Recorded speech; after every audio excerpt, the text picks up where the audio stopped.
I am for Theory Thursday. I'm subbing in for Max because he's not around today. So it's going to be Theory Thursday with dolltr today, but hopefully doing enough justice to Max. Oops, also making sure that everything's set up correctly. And how is everyone doing in the chat? I see a couple of people tuning in, so really appreciate everyone being here as well. And I'm going to say hi in the chat as well eventually. But nice to see everyone. If you are watching, please tell us where you are watching from. Hi, Regine. Nice to see you again. And also, welcome back to Thomas, who hopefully had a really great vacation. Thomas is amazing. He's always holding things down behind the scenes for us. And he had a vacation over the last couple of days. So, Thomas, hope you had a good rest, a good time. TAETRO, hi, greetings as well. Thanks so much for tuning in. So, what I wanted to do today is, maybe I'll just get started right now. But what I wanted to do is kind of pick up where Max left off from last week. So if you've been tuning into Theory Thursdays also, please let us know. Give us a thumbs up and let us know how things are. But, oh no, TAETRO, big presenter upgrade. Oh dear, I'm going to respond in the chat. Oh no. Hi, Scott. Hi, Delirium as well. Welcome, everyone. Hi to Diane as well.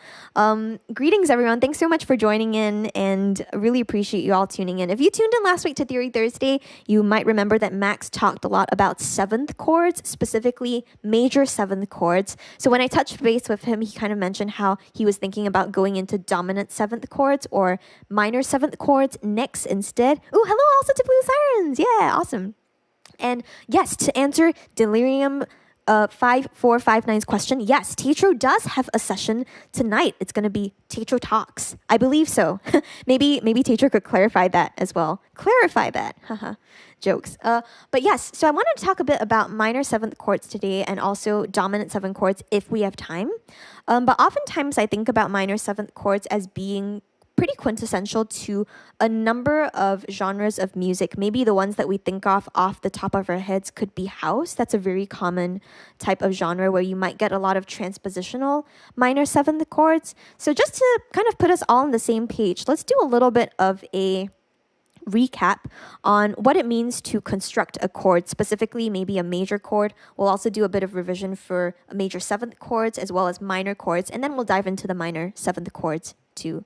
But let's do a little bit of let's see what we can do over here. So I recently discovered, not super recently, but I discovered a long time ago this really cool application that's free that lets you show people what you're doing as a bit of a piano visualization.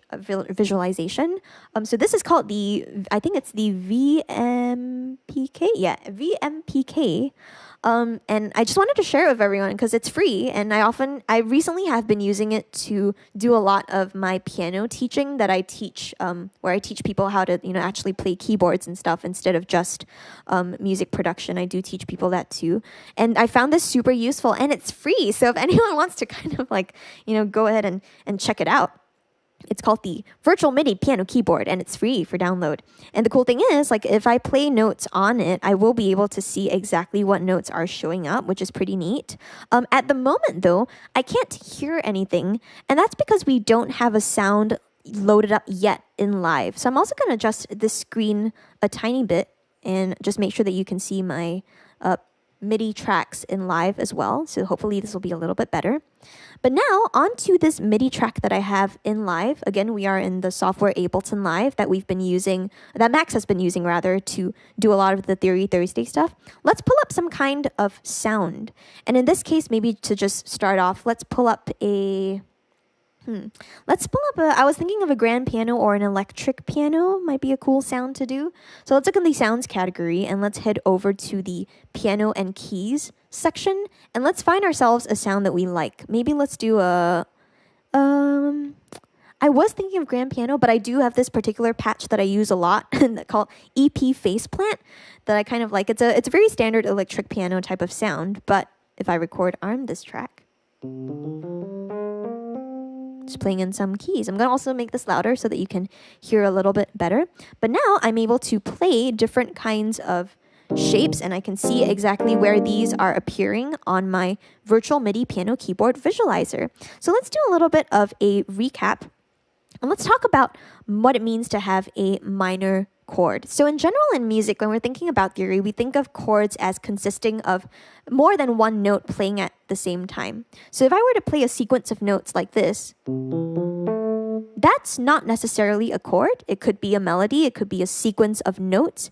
But if I were to play all of these at once, then that's a chord. So multiple notes playing at the same time, and usually more often than not, they start and they stop together. So that's a pretty good barometer for figuring out like, okay, if something is happening at once or not, and whether it constitutes a chord.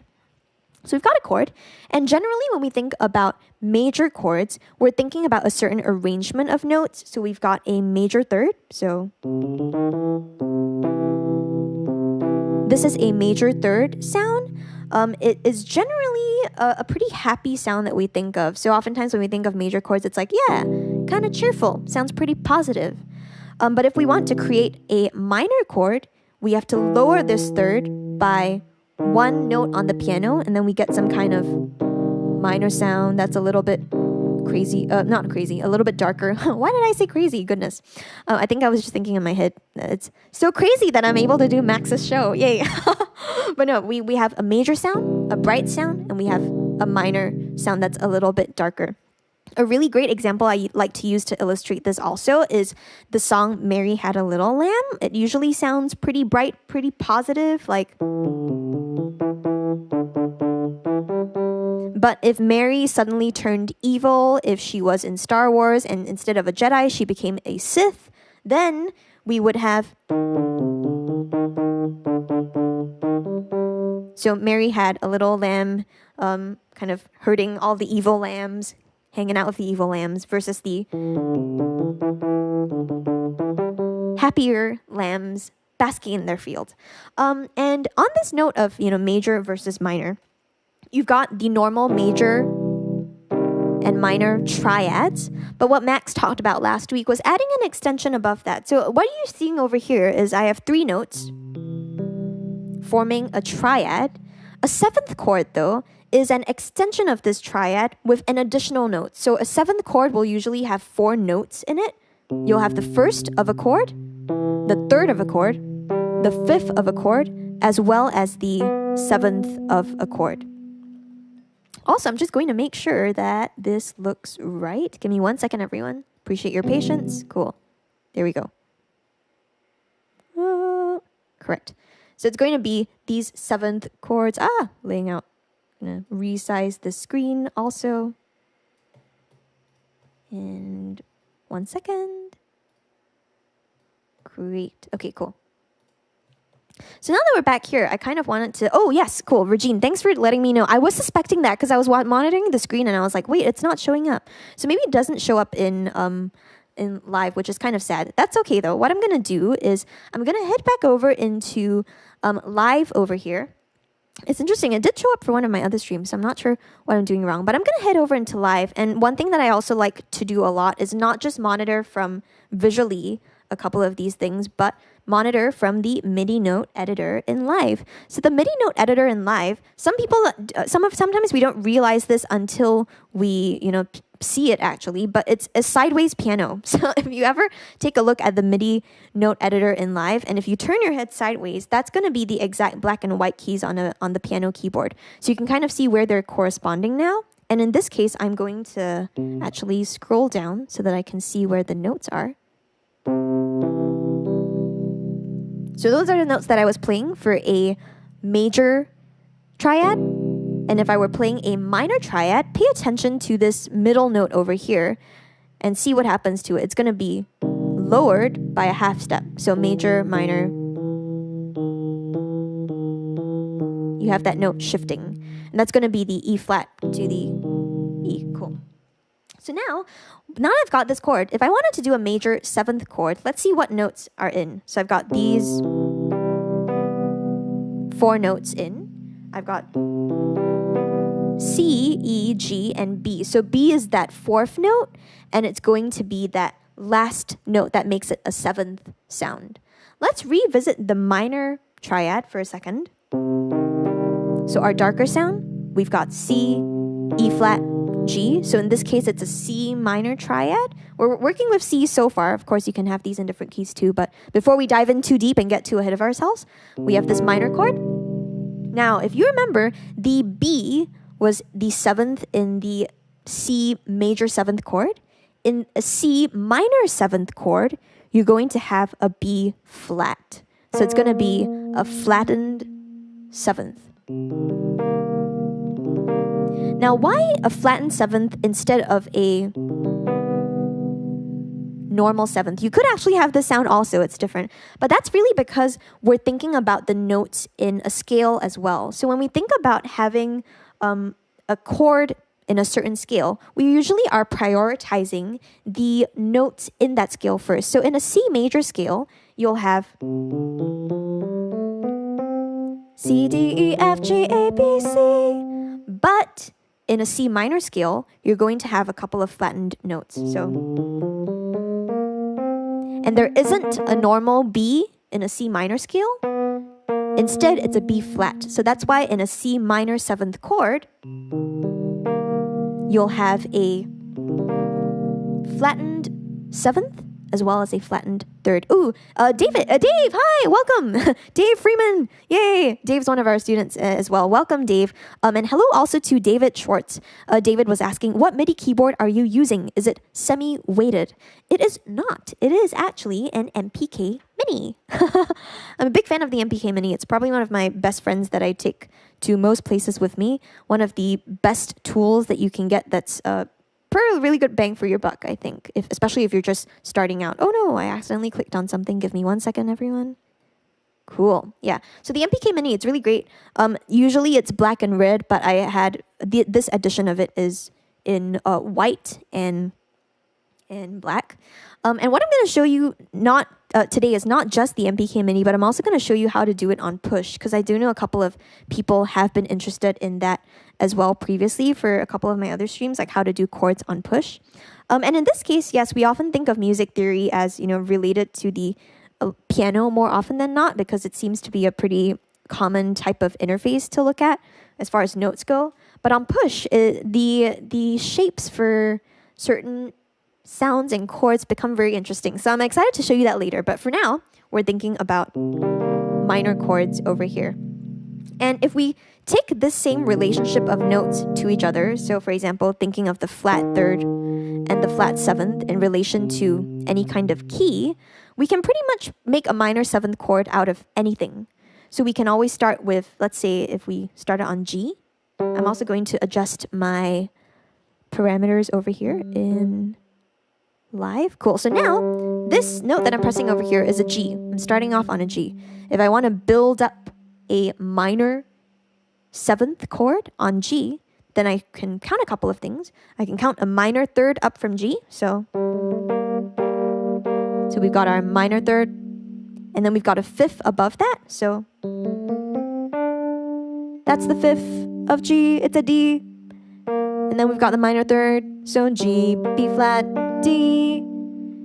And now if I have the 7th, it's going to be a flat 7th. So usually in G major, you've got an F sharp, but in this case, if it's flat, it's going to be a normal F. So you've got G, B flat, D, F, and that's your G minor 7th chord.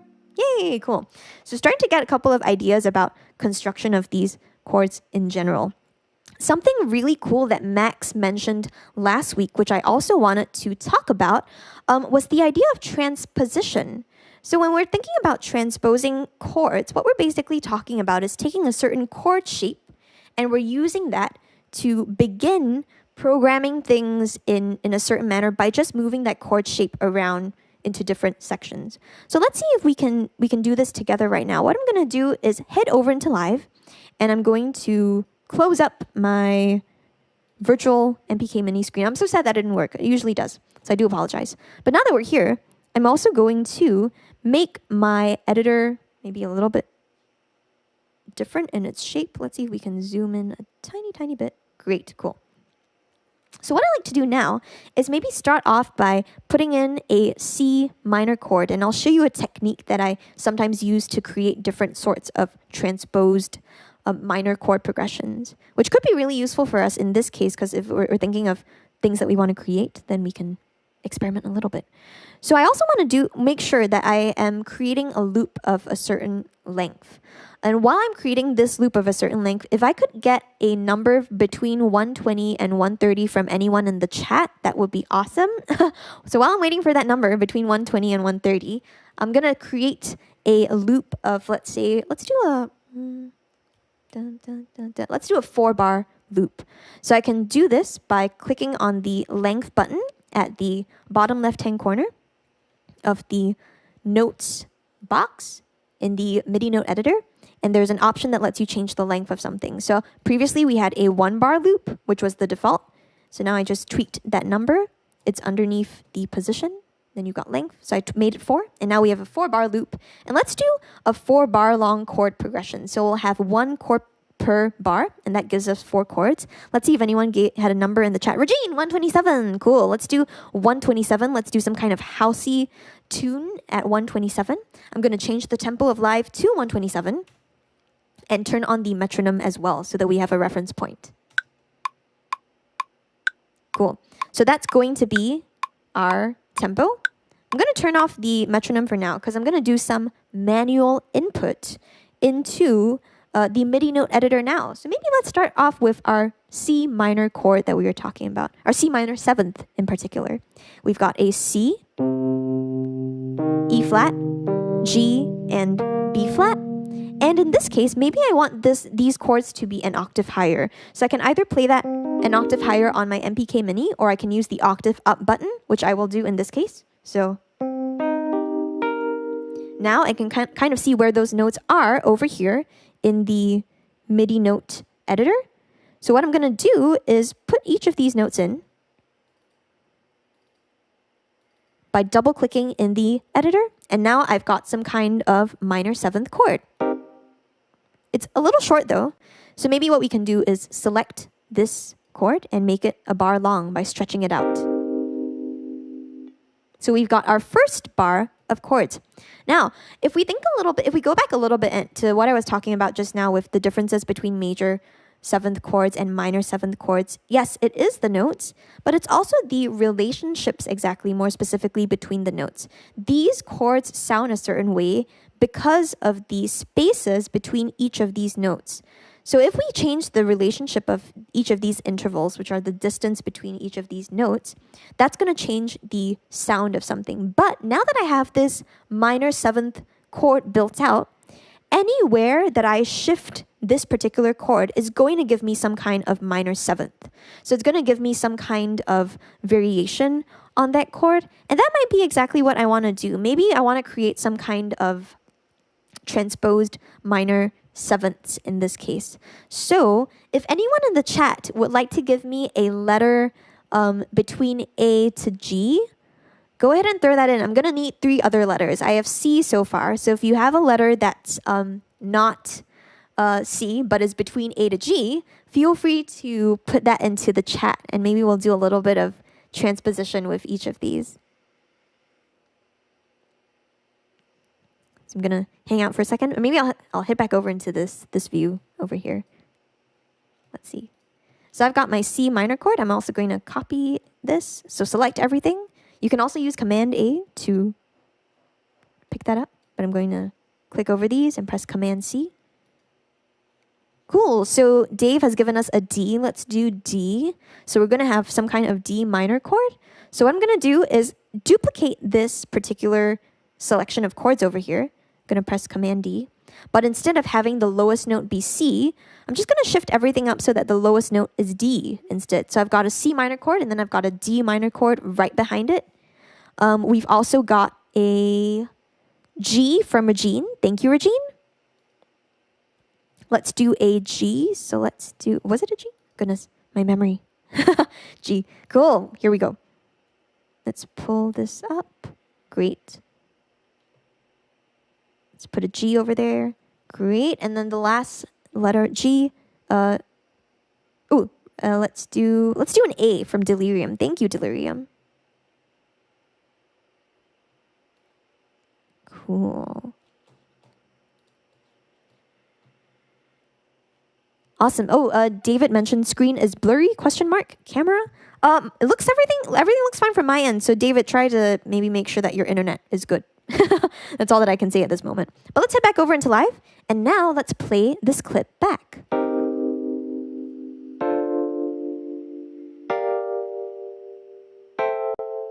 Cool.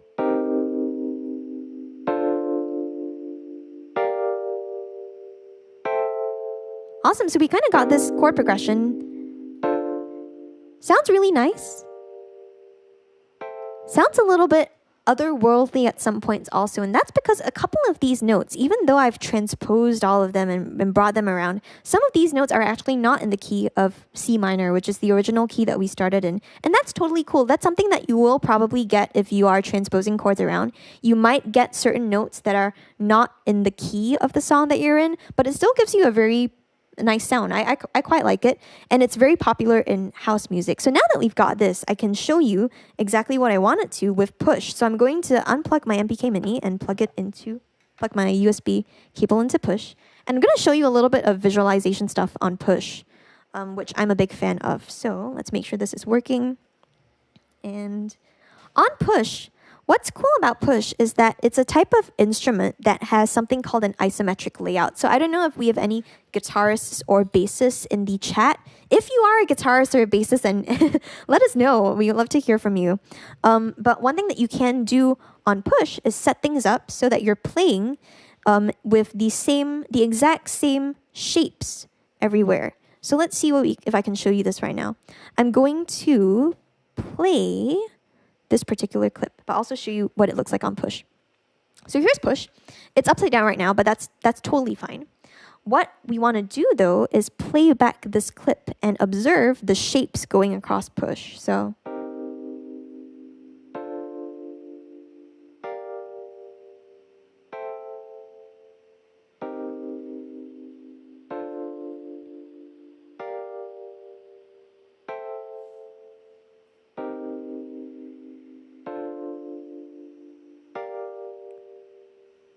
cool. So it might not be super clear off the bat, but here's something that maybe will illustrate it better.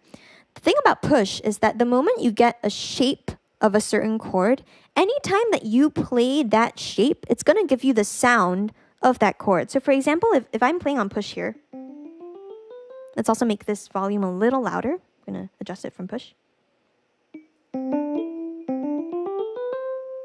If I'm playing this on Push, this is a major scale. This is going to be a major chord. But anywhere that I play this same shape of my hand, it's going to give me a major chord. So if I played, that's also a major chord. If I played, that's also a major chord. This is also a major chord. This is also a major chord. So anytime that you get a certain shape, you can totally play any chord variation. In this case, I was doing some things with minor sevenths. So I've got, this is a minor seventh. That's also a minor seventh. That's also a minor seventh. So anytime that you find a shape, you can pretty much transpose it across the entire surface of Push. And because of that, you can create some really cool chord progressions very quickly. So now that we've done that, and we actually did it kind of like the less, quote unquote, slightly less efficient way by doing it on like a computer a MIDI keyboard. But we have a chord progression now. So let's see if we can maybe supplement this with a couple of other things.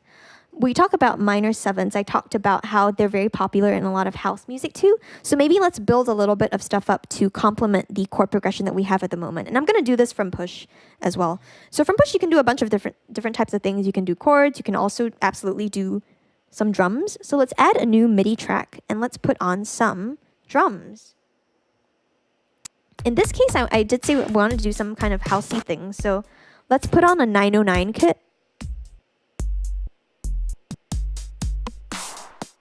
Cool, that's pretty neat. So let's load a 909 into the next track that we have. And what I'm going to do is I'm going to color this track brown also. I generally think of drums as being like a warm color.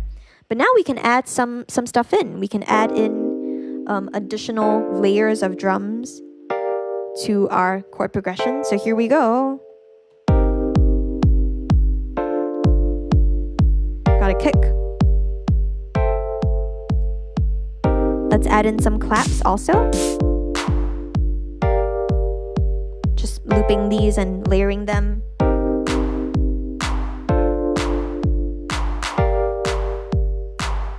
Let's also do some hi-hats, maybe. Yeah, let's do like an offbeat hi-hat. Here we go.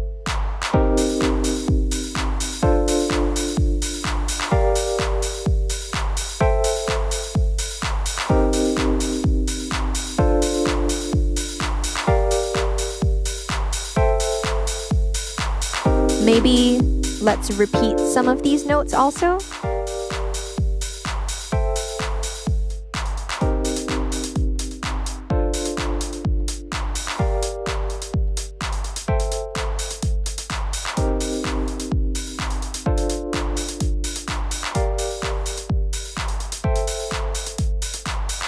Cool. So a couple of other hi-hats too. Did that super quickly just to give us a little bit of context.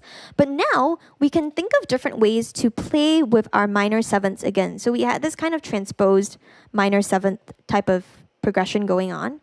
But one really important part about a lot of these transposed elements also is that you don't always have to start with the root right at the bottom. You could potentially start with something else that's not the root. And that's usually what we think of as a different type of inversion or a different type of voicing. And that's something that I think is often overlooked by a lot of people who are thinking about making chord progressions and theory in general.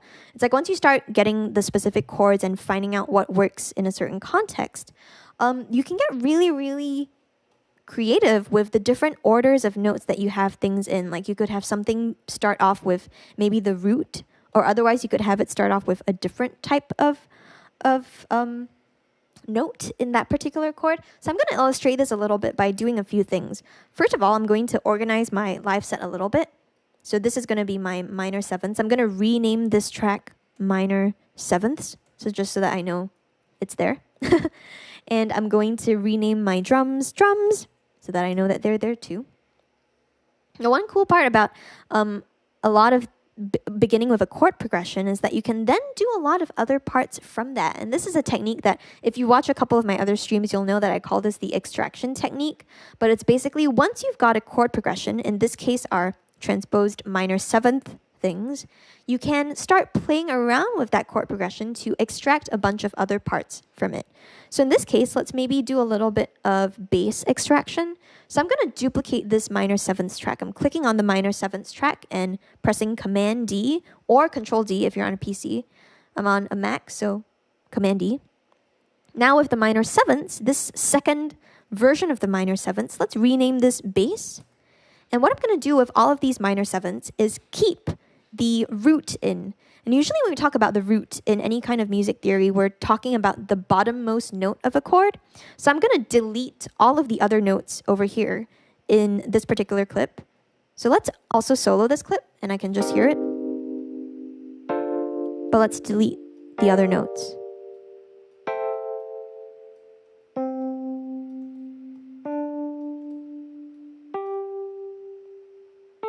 So we've got this going on. It is a little bit too high for a bass though, so maybe let's lower it into another octave. I'm going to select all of these notes that I have over here by pressing Command A or Control A, and we're going to lower them into an octave that's lower by holding the Shift and the down arrow key. So Shift button, down arrow key. Now we've got a bassier type of sound.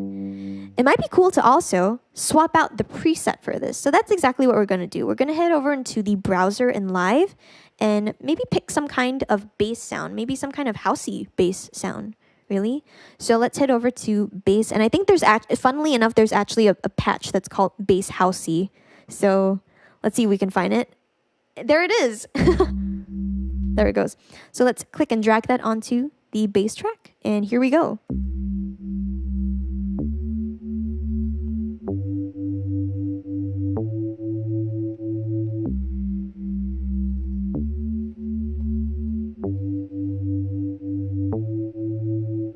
Cool.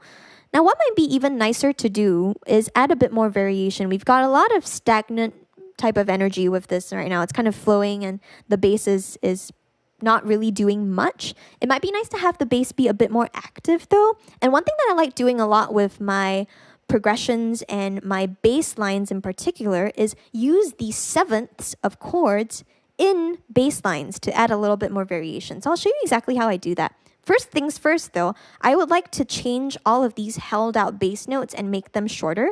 So I'm going to select all of them, Command A or Control A again, and I'm going to click and drag on their corners to make them just a tad bit shorter.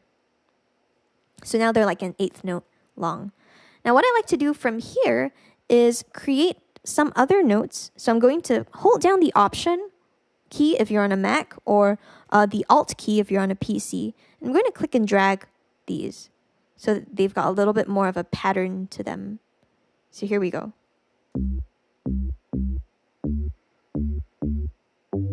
Let's do one more.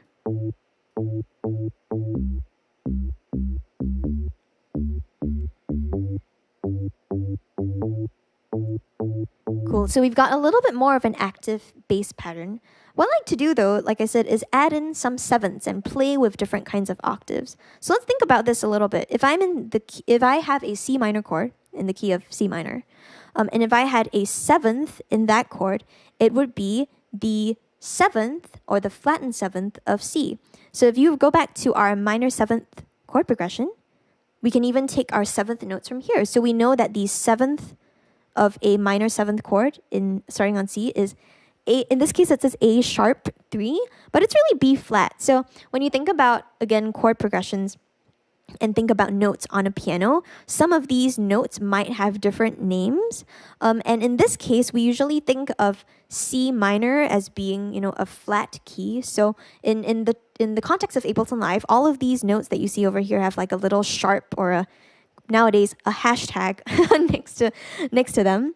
But these are all the same as having a flat of the key above. So for example, in this case, I've got, if I were to hover over this note over here and it says D sharp, that's actually the same as E flat because E is the note above it, but going one step below that, a half step below that is E flat. So D sharp is the same as coming down E flat.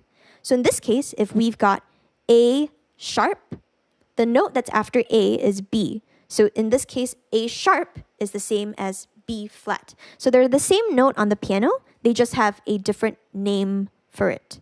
So let's see if we can head back over here and see this happen over here. I've got all of these notes laid out. So I have all of these sevenths, and I just need to find the name of the seventh of each of these. So for example, over here we've got B flat, which is A sharp. So I'm going to head back over into my bass line. You can also call it, in classical music, you would also call it like enharmonics. It's the same concept too. But now I've got that, I'm going to head back over here. And instead of this second bass note being C, let's make this our B flat or A sharp. And let's make this one a high C. And let's take a listen to how this sounds now. Cool. So you might be getting somewhere, might be onto something. So the extraction stuff is good because you can kind of use the chord progression as a constant reference if you ever need to go back to the origins of a chord and what notes are in the chord. So for example, my D minor chord, I know that my seventh in this case is a C. So let's hit back over to my bass line and move a couple of these notes around. Let's move this. Let's put that, make that C, make this D. So now we've got this.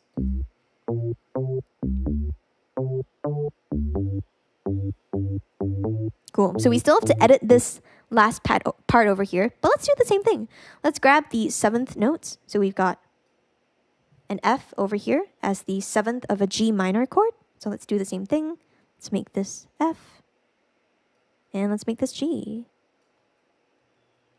Great. So now we've got this.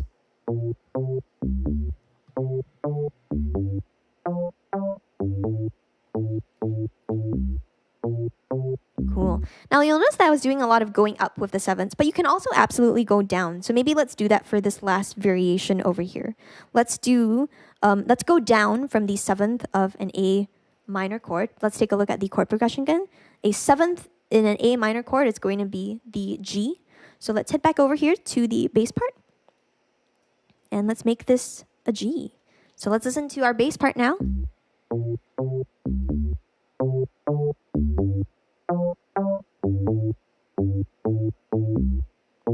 And let's unsolo to put everything in context.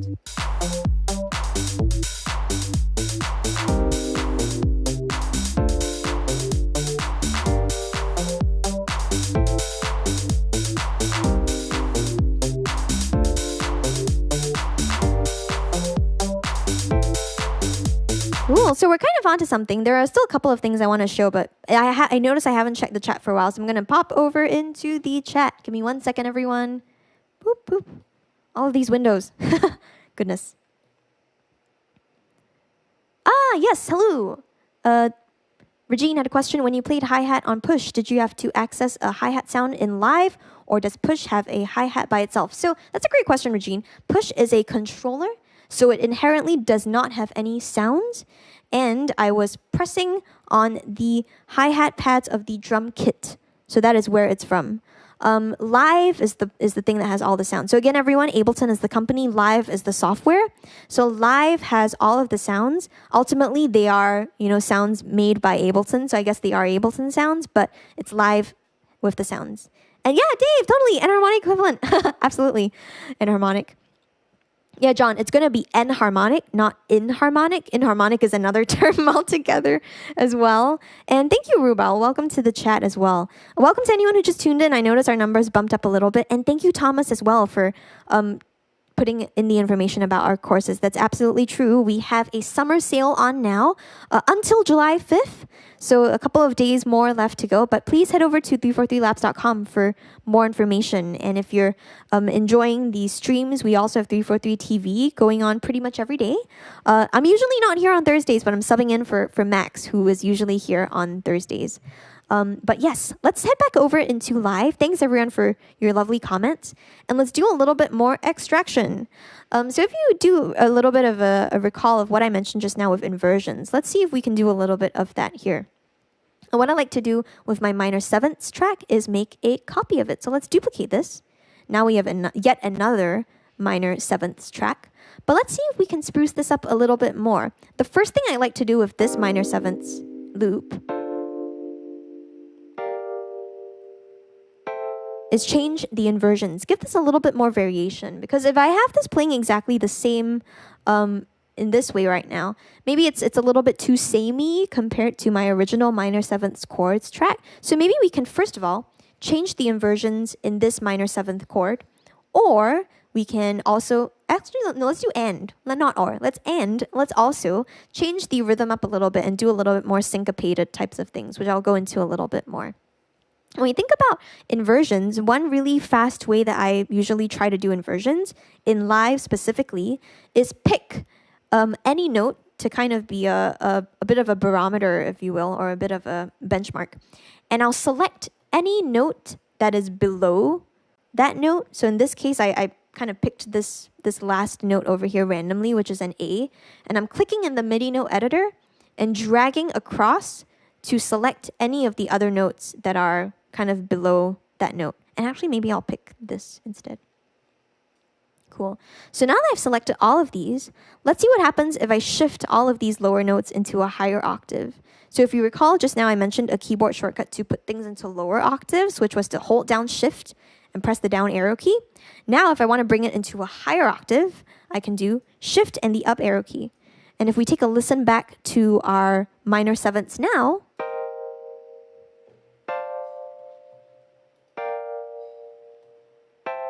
sounding a little bit different. Definitely a lot higher in pitch.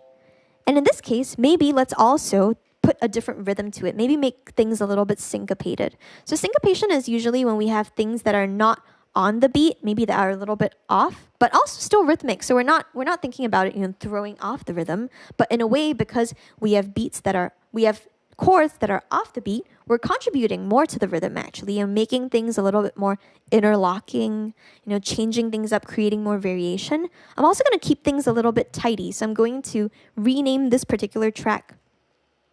Let's call it synth, because I want to swap this out for a synth part later on. But now that I've got these going on, let's think of some kind of alternate rhythm that I can use for this. What I'm also going to do at this moment is reference my bass part. And this is something that I like to do often when I'm creating different parts that kind of layer on with each other. I want to make sure that I'm not having the exact same rhythm for all of my parts. You could do that though if that was your musical intention. But for this case, I want to create a little bit more variation between the parts. So looking at my bass, I'm noticing how the first note kind of always starts on the 1 of each bar. So let's not do that with the synth. Let's have the synth start a little bit later. So maybe not on the 1 of each bar. Maybe we can have it on the upbeat of each bar, the offbeat. So what I just did was I selected all of my notes over here, and I clicked on their left corners and dragged them in just a tiny bit. And maybe I'd like to do the same thing with that I did just now and make all of these sounds just shorter generally. But now I can start playing around with this a lot more. I can create copies of each of these by holding down the Option key or the Alt key, which I also did just now, and start playing a little bit more with these and their rhythms. So here we go. Let's see what this sounds like.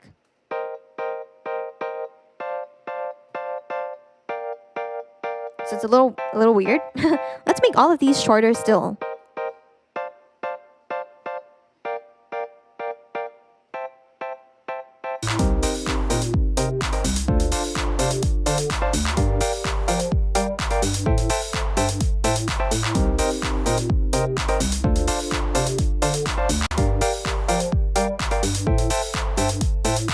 So you kind of got that classic syncopated offbeat synth that's very common in a lot of house music. But let's tweak this even a little bit more. Let's maybe switch things up a little bit. Maybe pull on a different kind of sound. Perhaps this time from the synth keys category, so that we don't have another piano. Although it does sound pretty cool with like a piano. We could even make it a grand piano. But in this case, maybe synth keys. Let's find a sound that we like. Ooh.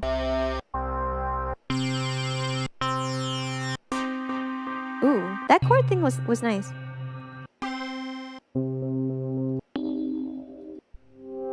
It's interesting. Some of these are...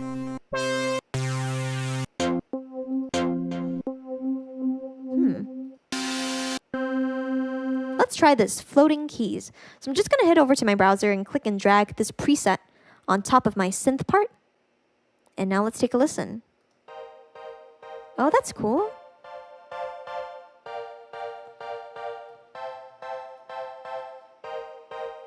Nice.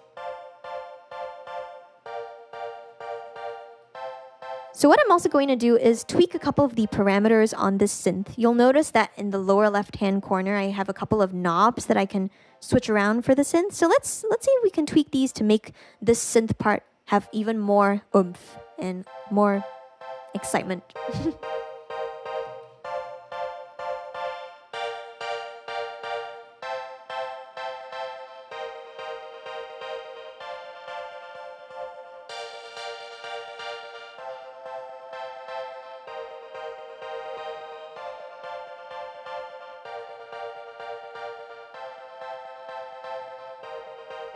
Cool. So what I did was I added a little bit more time-based effects. So put on a bit of more reverb, mixed in a bit more delay as well. So now we get this kind of bouncy type of sound. And let's listen to this in the context of everything. Here we go.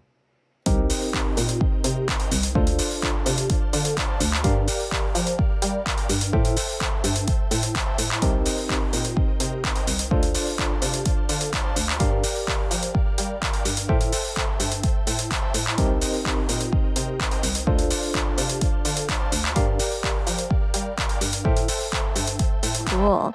So what I'm going to do now is a little bit of housekeeping stuff, but you might notice how my bass and my minor sevenths initial chord that we extracted everything from and the synth part are all the same color.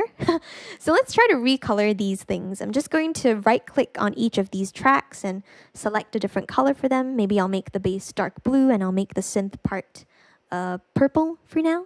But then I can also recolor these tracks by assigning their track colors to clips. So that's something that you'll get in the drop-down menu from Live if you right-click.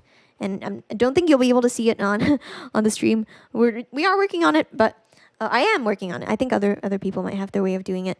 I do know that there's like an OBS thing that you can do. But in this case, you will get the menu if you right click, so not going to spend too much time on it. But now we have a little bit more organization with the different synths and the different patterns. One last thing that I find is super effective in the use of a lot of minor seventh chords when you start getting progressions and things like that is to really emphasize some of the key parts of the chord. So another thing that I often do with a lot of these minor seventh chords is sometimes I just do arpeggiated figures, but without the first and the fifth of the chord. Why? If you think about a minor seventh chord versus a major seventh chord, maybe let's even do this right now. If I play a major chord on push, let's also decrease the octave.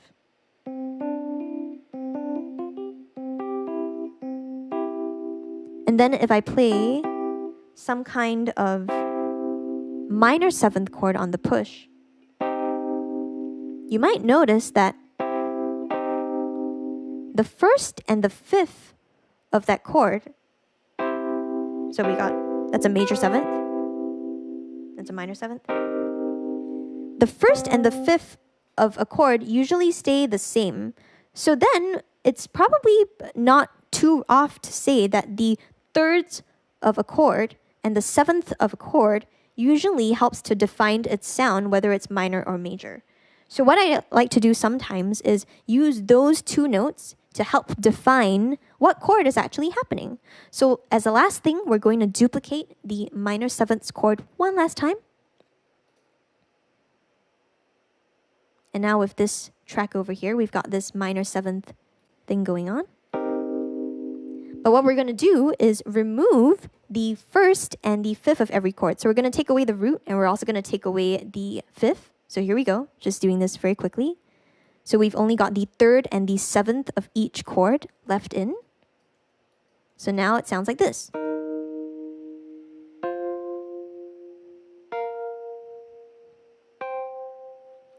And what I like to do in this case is use this as an opportunity to add a little bit more rhythm.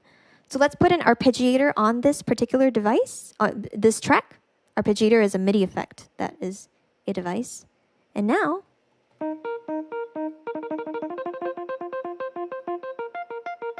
we can change this a little bit.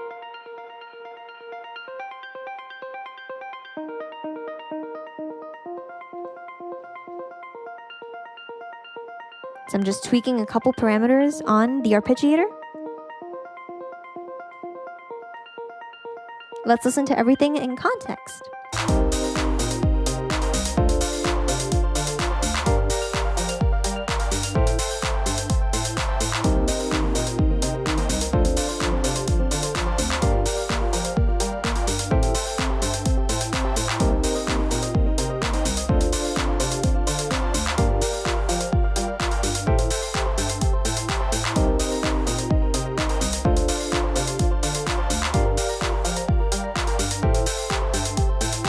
So you might have noticed me do a couple of things on the fly just now. What was I doing? I was doing a combination of all of the techniques that I shared with you today.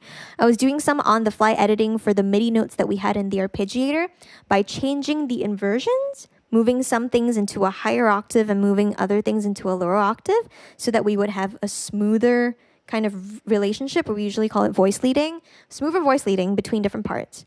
And also tweaking some more of the parameters to kind of switch things up a little bit and change how they sounded. And in this case, one more parameter that we could tweak to do a little bit more sound design on this is the velocity.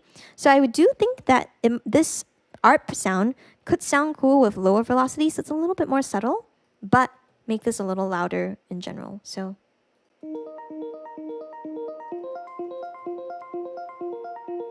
could also change the pattern of the arpeggiator one more time.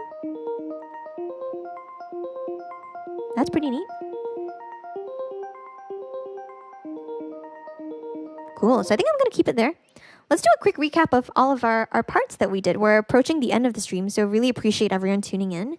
But we started off talking about minor sevenths and how they're kind of the basis of a lot of types of house music that you might hear. But even other kinds of genres too. I've heard minor sevenths, like transposed minor sevenths, used in a lot of other pieces of music, like lo-fi hip-hop, lots of that too. techno as well. So different kinds of genres. I've used it in tons of my music as well, transpositional minor sevenths. But we've got the root of the chord. And then to build a minor seventh, we play a minor third above that. And it kind of has this darker sound compared to a major chord. So we've got this darker sound. And then we've got the fifth. And then we've got a seventh above that. And it's a flat seventh. So it's usually not in the same key exactly as, say, a major chord starting on the same note, but it's in the minor equivalent of that key. So that's your 1, flat 3, 5, flat 7. And that gives you a minor seventh chord. And once you have that shape, you can pretty much transpose it to start on any note in order to get any minor seventh chord that you want. So one last time, here is the little minor seventh jam that we came up with. And here we go.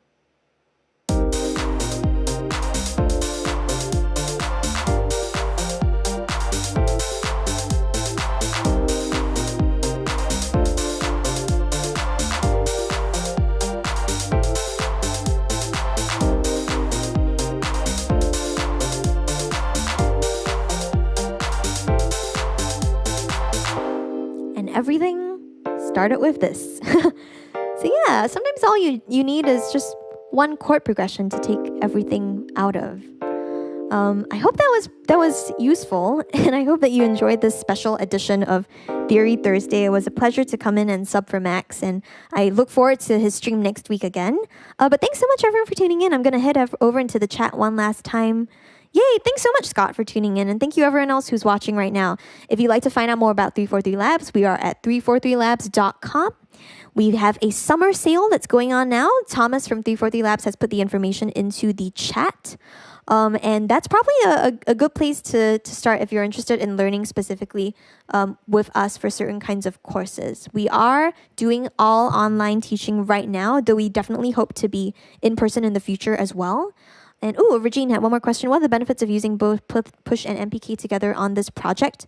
Many benefits. With the MPK, it's easier for you to see if anyone else is a pianist out there or has background in piano. You might be able to visualize the notes more easily, especially because the piano roll in live is a piano. That's what it is. And the push is not something that everybody can afford, and that's something that I am very conscious of too.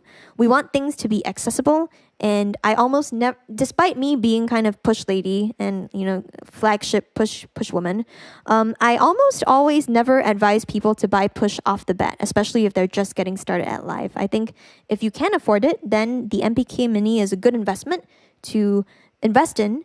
And I would almost always say that push is good only if you are extremely familiar with live or if you've used it for a while and you think that it could potentially help your workflow. So I think there's huge benefits to using both the MPK Mini and the push together on this project, or just the MPK on its own, or just push on its own too. So lots of different factors. And accessibility is important, everyone. Thanks so much for tuning in. Thank you, Delirium. Thank you, Jay Francisco. Thank you, David. No problem. Thanks to Thomas again and the 343 Labs team who managed this. Thanks, TAETRO, for doing all of the wonderful graphics. Please tune in tonight for TAETRO Talks, and we will see you all again. Bye.